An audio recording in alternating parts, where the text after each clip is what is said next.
La noche brutal, que conmocionó a Sudáfrica. El caso de Hannah Cornelius. Imagina por un momento que tienes 19 años. El mundo es un lienzo de posibilidades y tu mayor preocupación debería ser un examen final o una salida con amigos. Para Hannah Cornelius, una estudiante de psicología en la prestigiosa Universidad de Stellenbosch, la noche del 27 de mayo de 2017 comenzó con esa normalidad precaria. Había salido con su amigo de la infancia, Cheslin Marsh, de 21 años. Compartían un vínculo profundo, una amistad forjada desde la escuela. Cenaron, conversaron, rieron. Era una noche fría de otoño sudafricano, pero dentro del Volkswagen City Golf azul de Hannah había calor, confianza y la seguridad ilusoria de quien habita los espacios contiguos de su vida. Estacionaron frente a la residencia de la granja familiar de Hannah en las afueras de Stellenbosch, ese enclave idílico de viñedos y universidad, un mundo aparte de la Sudáfrica más cruda y violenta. Estaban a punto de despedirse. En ese instante preciso, entre la rutina y el descuido, la sombra se materializó. 4 hombres emergieron de la oscuridad, rodeando el automóvil. La pesadilla, metódica e inhumana, había comenzado. Advertencia: el siguiente contenido narra hechos reales de extrema violencia. Se recomienda discreción al lector. La presente reconstrucción se basa en evidencia forense, testimonios judiciales y reportes de medios verificados. Su difusión tiene el único propósito de documentar un caso que conmocionó a una nación, honrando la memoria de la víctima y destacando la importancia de la justicia. Hola a todas y a todos, soy Fausto Medina. El secuestro fue rápido y brutal. Vernon Witbooi, Geraldo Parsons, Evan Van Niekerk y Nashville Julius, armados con cuchillos y una pistola de juguete, forzaron a Hannah y a Cheslin a desplazarse al asiento trasero. Witbooi tomó el volante. En ese momento, el Volkswagen azul, símbolo de la libertad juvenil de Hannah, se transformó en su celda móvil. Los primeros momentos fueron de confusión y terror absoluto. Los agresores, lejos de actuar de forma caótica, demostraron una frialdad aterradora. Recorrieron diversos caminos rurales de la zona de Stellenbosch, mientras despojaban a sus rehenes de teléfonos, tarjetas bancarias y pertenencias. A Cheslin y a Hannah les fue arrebatada su identidad, reducidos a objetos de transacción y pronto de una hazaña inexplicable. La primera parada del horror fue un cajero automático en la cercana localidad de Kayamandi, un township. Bajo la amenaza de muerte, Cheslin fue obligado a sacar dinero. Cada transacción, cada número PIN introducido bajo la mirada de un depredador era un acto de sumisión forzada que alimentaba la ilusión de los criminales de que el crimen podía rendir frutos sin consecuencias. Pero esta no era una simple robada. La violencia, que hasta entonces había sido contenida en su potencial, pronto se desbordaría de la manera más atroz. Después del cajero, el auto se dirigió hacia una zona remota y oscura cerca de un viñedo.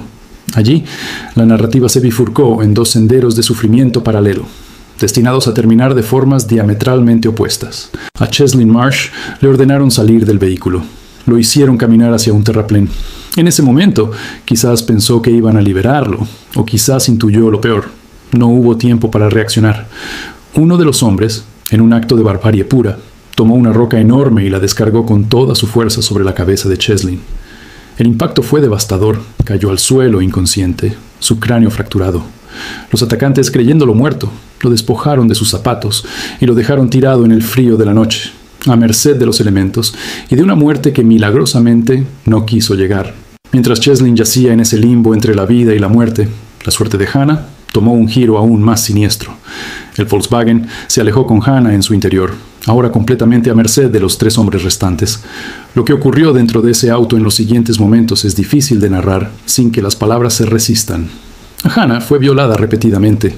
El asalto a su cuerpo fue múltiple, colectivo, una sucesión de actos de suprema crueldad diseñados para aniquilar no solo su integridad física, sino toda su humanidad. La evidencia posterior mostraría la magnitud de la violencia sexual a la que fue sometida. Después, probablemente cuando ya había perdido la esperanza, llegó el epílogo final. Los hombres, decididos a eliminar al testigo clave de sus atrocidades, no se detuvieron. Condujeron hasta una carretera secundaria en la zona de Kraaifontein. Allí, Vernon Witbooi cambió de lugar con Hannah. La obligó a ponerse al volante. En un acto final que mezclaba el sadismo con un burdo intento de simular un accidente, uno de ellos, desde fuera del vehículo, accionó el mecanismo que libera el freno de mano. Al mismo tiempo, otro empujó el coche hacia adelante, dirigiéndolo hacia un poste de electricidad, pero el impacto no fue suficiente para lograr su objetivo mortal. Fue entonces cuando Geraldo Parsons tomó el control de la situación con una determinación escalofriante. Intercambió lugares con la joven, ahora aturdida y herida, y se puso al volante. Mientras tanto, en el frío suelo del viñedo, la voluntad de vivir de Cheslin Marsh comenzó un combate épico. A pesar de una fractura de cráneo severa, de una hemorragia cerebral y de múltiples heridas, recuperó la conciencia. Desorientado, sangrando profusamente y descalzo, emprendió una caminata titánica. Durante kilómetros, arrastrándose y tropezando, guiado únicamente por un instinto primal de supervivencia, buscó ayuda. Su perseverancia fue un milagro en medio de la tragedia. Logró llegar hasta una vivienda. Los habitantes, ante la aparición espectral de este joven cubierto de sangre, reaccionaron con rapidez y llamaron a los servicios de emergencia. Cheslin fue trasladado de urgencia al hospital. Su testimonio, fragmentado por el trauma pero crucial, sería la primera pieza del rompecabezas. Les dio a la policía una descripción del automóvil de Hannah y de algunos de sus atacantes. Al amanecer del 28 de mayo, el Volkswagen City Golf azul destrozado y el cuerpo sin vida de Hannah Cornelius fueron descubiertos. La noticia corrió como un reguero de pólvora por Stellenbosch y luego por toda Sudáfrica. La familia Cornelius, respetada en la comunidad, se sumió en una pena inconmensurable. Anna y Willem Cornelius, los padres de Hannah, enfrentaban el vacío más absoluto. Hannah no era una estadística más, era una hija amada, una hermana, una estudiante brillante con un futuro promisorio, una amiga leal. Su muerte brutal exponía, una vez más, la herida abierta de la violencia de género y criminal en Sudáfrica, un país con una de las tasas de femicidio y violación más altas del mundo. Pero esta vez había un testigo sobreviviente, y había una determinación férrea por parte de las autoridades, presionadas por el horror del crimen y la atención pública, para encontrar a los responsables. La investigación policial, la SAPS, Servicio de Policía de Sudáfrica, se movió con una celeridad inusual. Usando el testimonio de Cheslin, las imágenes de las cámaras de seguridad en el cajero automático y la evidencia forense recogida en la escena del crimen y en el automóvil, pronto identificaron a los sospechosos. En cuestión de días, los 4 hombres fueron arrestados. No eran criminales sofisticados. Eran jóvenes, todos en sus 20s, con antecedentes delictivos menores en algunos casos, pero que esta noche habían cruzado una línea que los colocaría en el lado más oscuro de la historia judicial sudafricana. Vernon Witbooi, Geraldo Parsons, Eben van Niekerk y Nashville Julius. Sus nombres empezaron a aparecer en los titulares, asociados para siempre con la muerte de Hannah. El juicio, que comenzaría más de un año después, en 2018, en el Alto Tribunal de Western Cape, en Ciudad del Cabo, se perfilaría como un proceso épico. La fiscalía, liderada por el abogado estatal Graham Maloney, preparó un caso meticuloso y abrumador. La evidencia era vasta.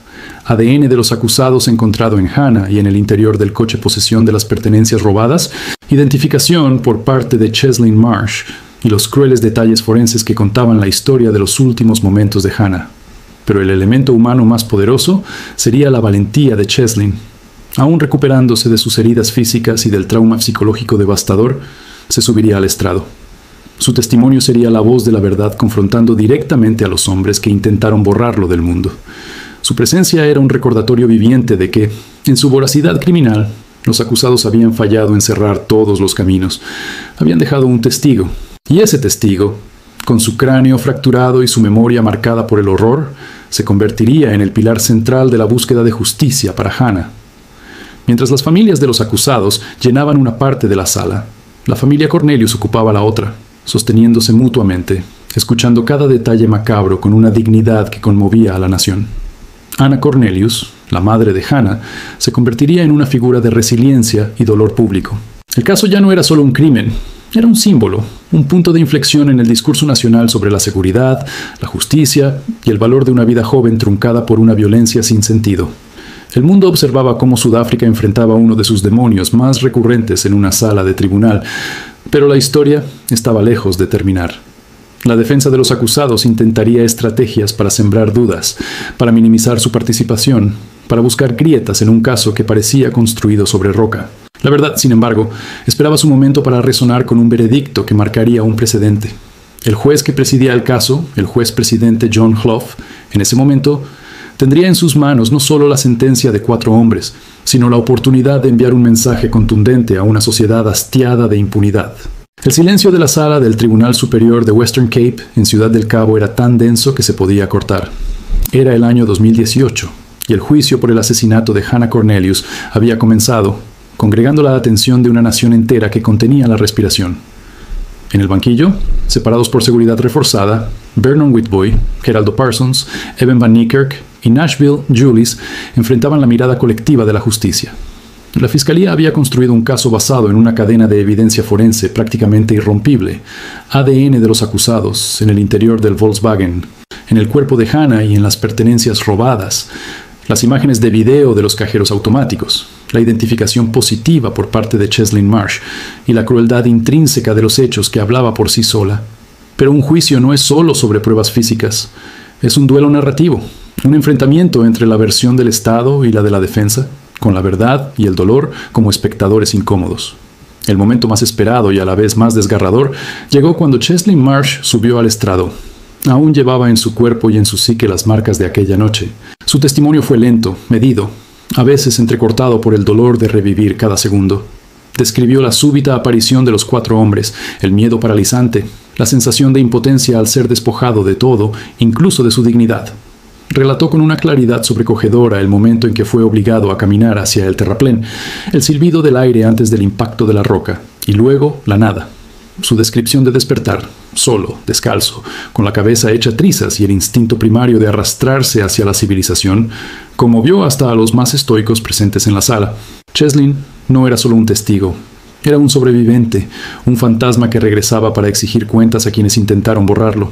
Su presencia era la prueba viviente de que el plan de los acusados había tenido una falla crítica, la subestimación de la tenacidad humana por vivir. Los abogados defensores intentaron, durante el contrainterrogatorio, cuestionar sus recuerdos, sugerir confusión debido al trauma, pero la esencia de su testimonio permaneció inquebrantable, una roca tan sólida como la que había fracturado su cráneo. Mientras Cheslin hablaba, la familia Cornelius escuchaba. Anna y Willem Cornelius, padres de Hannah, asistían a cada sesión, un cuadro de dolor y dignidad que se grababa en la memoria colectiva. Hannah, en particular, se convertiría en un símbolo silencioso de la pérdida irreparable. En sus declaraciones ante el tribunal, describiría a Hannah como una joven llena de luz, compasión y ambición, cuyo futuro fue robado no solo a ella, sino a todos los que la amaban. El vacío que dejó era un abismo que ningún veredicto podría llenar, pero la justicia representaba al menos un reconocimiento formal de la magnitud de lo arrebatado. La evidencia forense presentada fue meticulosa y devastadora. Los peritos detallaron la extensión de las violaciones múltiples, la violencia extrema utilizada contra Hannah y la secuencia de eventos que llevaron a su muerte. La escena del crimen del Volkswagen destrozado fue reconstruida digitalmente, mostrando la fuerza del impacto deliberado y la posición final del cuerpo de Hannah.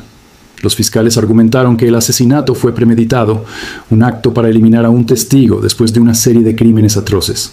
La defensa, por su parte, intentó una estrategia de división y minimización.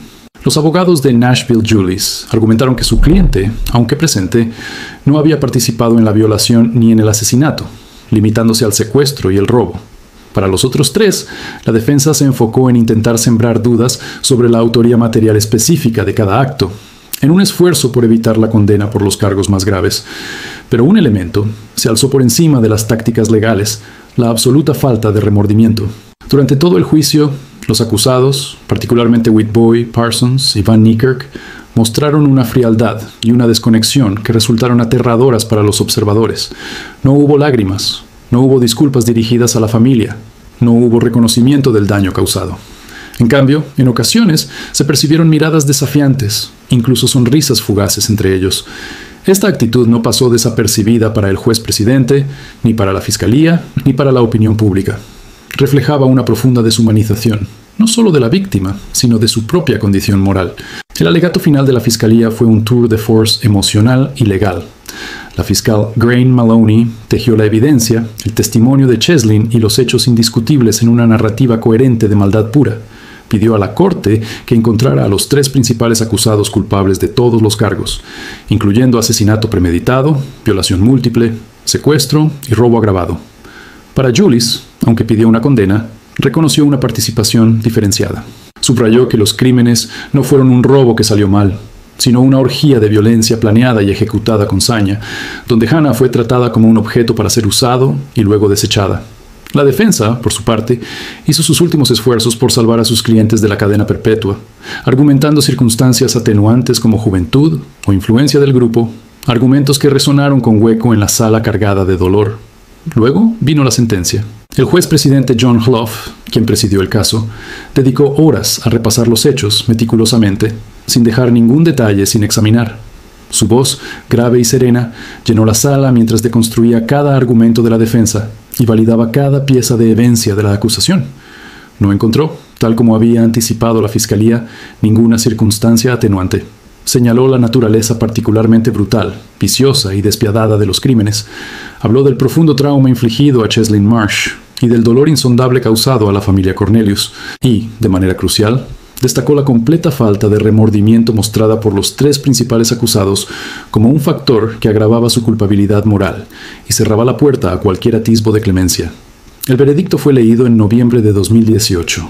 Vernon Whitboy, Geraldo Parsons y Eben Van Niekerk fueron declarados culpables de todos los cargos principales: asesinato, violación, secuestro y robo agravado. Nashville Julius fue declarado culpable de secuestro y robo agravado, pero no de violación y asesinato, en línea con la evidencia que lo situaba en un rol distinto durante los momentos más críticos de la agresión a Hannah. Luego, las sentencias. Para Whitboy, Parsons y Van Niekerk, el juez Hough impuso la pena máxima disponible: cadena perpetua por el asesinato, a la que añadió múltiples cadenas perpetuas adicionales por los cargos de violación y secuestro, que debían cumplirse concurrentemente. En la práctica, significaba que los tres quedarían tras las rejas por el resto de sus vidas naturales, con una posibilidad de libertad condicional, solo después de cumplir al menos 25 años. Un prospecto lejano e incierto. Al dictar la sentencia, el juez fue contundente. La comunidad exige y merece estar protegida de hombres como ustedes. Sus crímenes son de los más graves que este tribunal ha tenido que juzgar.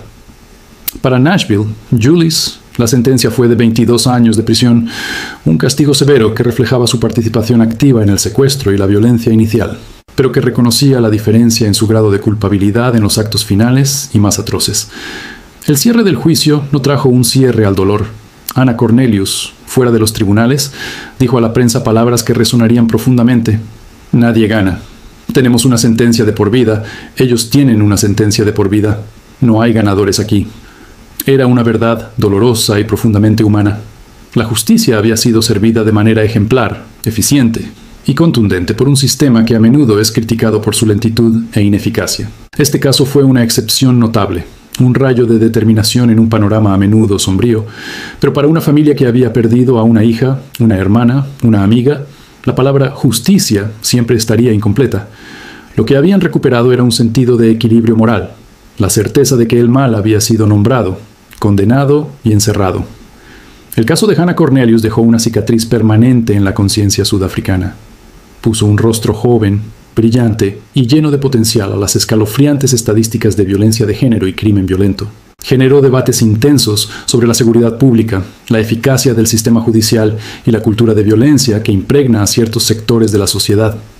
La valentía de Cheslin Marsh se convirtió en un faro de resiliencia, demostrando que incluso desde lo más profundo de la brutalidad, la voz de un testigo puede prevalecer. Para la comunidad de Stellenbosch, el idilio fue quebrado para siempre. La confianza en la seguridad de los espacios cotidianos, erosionada. Hoy, los perpetradores cumplen sus condenas. Hannah Cornelius sería hoy una joven profesional, quizás una psicóloga ayudando a otros. Su memoria es honrada por su familia y por fundaciones que luchan contra la violencia hacia las mujeres. Su caso sigue siendo citado como un punto de referencia legal y un recordatorio sombrío de la capacidad humana para la crueldad, pero también de la capacidad de la sociedad para responder con firmeza cuando la evidencia es clara y la voluntad colectiva es fuerte. La historia de Hannah no termina con una sentencia de cadena perpetua. Termina con una pregunta persistente que Sudáfrica y el mundo deben seguir contestando. ¿Cómo construimos un mundo donde las jóvenes como ella puedan estacionar sus autos frente a sus casas, despedirse de sus amigos y llegar a sus camas seguras, sin que la sombra espere en la oscuridad? La respuesta a esa pregunta es el legado más difícil y el más necesario que deja esta tragedia. Este documental de 2 partes llega a su fin. Si este contenido te ha impactado y crees, como nosotros, en la importancia de mantener viva la memoria de estos casos para reflexionar y exigir justicia, te invitamos a que te suscribas a nuestro canal. Tu apoyo, dándole like a este video y compartiéndolo, nos ayuda enormemente a seguir investigando y creando contenido profundo y necesario como este. Juntos, podemos asegurar que las voces de las víctimas no sean olvidadas y que la búsqueda de una sociedad más justa y segura nunca cese. Gracias por acompañarnos en esta narrativa difícil pero esencial.